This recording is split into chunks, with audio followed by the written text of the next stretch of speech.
Hello again. Paper did not change how we stored data. It changed how fast information could spread. Think about it. Stone, you carve one message, it stays there, permanent, singular. Clay, you can make a few copies, but it's slow and it requires heavy work.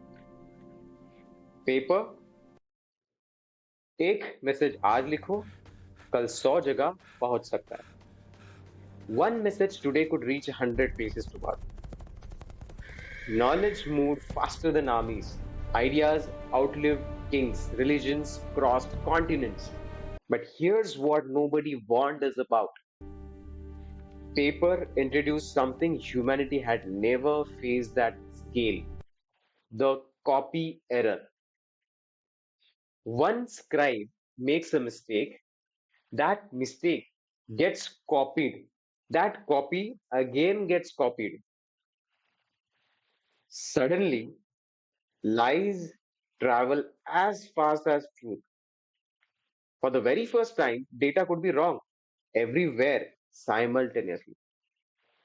Memory wasn't scarce anymore. The attention was. Libraries filled up, books piled high, information exploded, and humans realized something terrifying. We can't remember everything anymore. We can't even read everything. So we did something radical. We stopped trying to remember everything individually. We started outsourcing memory to institutions that started recording human data.